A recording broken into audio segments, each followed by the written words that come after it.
Tapi yang pertama mau gue tanya adalah soal yang paling baru nih, U17. Apa sih problem utama dari pembibitan di Indonesia gitu terkait U17 ini? Kalau gue bilang lebih nggak niat ya.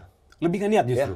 Gue lihat kita bicara fakta. Kita bukan bicara pendapat Justin, kita fakta. Kenapa kita tidak punya kompetisi dari usia 6 tahun sampai 17 tahun? Dari dulu sampai sekarang. Ya dong. Sementara kita tahu bahwa 17 itu ada Piala Dunia lah. 15 itu ada Piala Eropa, Piala Asia, 12 ada event internasionalnya. Kalau ada event internasional, kenapa kita dari dulu sampai sekarang tidak membuat pembinaan itu? Ini fakta. Justru gue miris sama Coach Bima.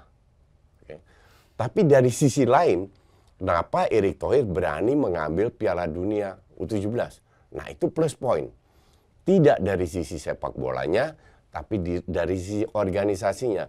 Minimal ke depannya, 20 tahun ke depan, 50 tahun ke depan, kalau gue udah nggak ada lagi, Indonesia punya CV. Kita pernah loh bikin Piala Dunia U17, at least ada plus point.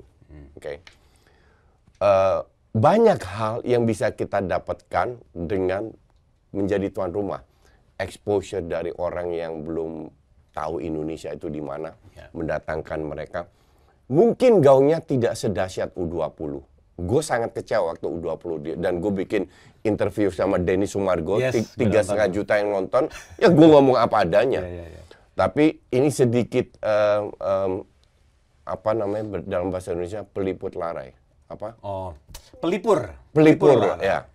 Jadi ya oke lah. U17 gaungnya tidak sedahsyat itu, cuman at least kita punya lah. Dalam arti, dalam industri sepak bola, sekarang ini di dunia, mereka itu cari pemain udah dari usia muda. Dan ini ajangnya. U15, U17, U19. Jadi akan banyak scouting datang. Siapa tahu ada yang bagus dari pemain kita. Siapa tahu, ya you never know. Jadi promosi teknis dan non teknis tourism kita, makanan kita, budaya Indonesia seperti apa. Jadi banyak yang positif, maka dari itu belum gue dukung. Cuman gue kasihan sama Coach Bima, negara lain Spanyol, Brazil, bla bla bla yang itu tinggal metik pemainnya. U17 kompetisinya di sini. Mereka lihat scouting, bahkan mungkin nggak usah scouting, udah ada datanya. Kita ambil, kita seleksi 40-50 orang, turun 28, ini yang berangkat. Lah Bima dikasih, gue nggak tahu dikasih sama si Hamdan yang kebetulan gue kenal juga. Dia kan asisten, dia orang Menpora yang punya banyak database. Hamdan kalau nggak salah bilang 350.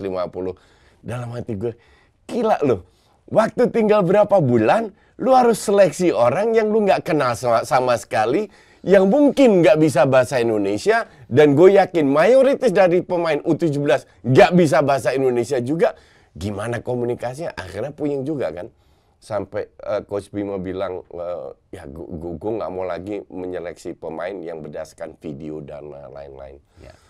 Gue percaya dengan kapasitas Bima Sakti, satu. Kedua, dia bukan tukang sulap, Jadi mohon kepada para penonton, pecinta sepak bola, jangan terlalu punya banyak harapan lah. This is just not fair. Jadi tujuan kita ikut Piala Dunia U17 ini lebih karena tuan rumah dan lebih mendukung non sepak bolanya. Sepak bolanya kalau seandainya kita meraih hal yang positif, oke. Kalau kita kalah atau dibantai, tolong jangan dikritik atau apa. It's just not fair terhadap pemainnya juga enggak, terhadap Bima. Yang unik karena kita nggak punya kompetisi, sesimpel itu. Jadi siapa yang salah? Ya ujung-ujungnya PSSI yang dulu-dulu, bukan yang sekarang.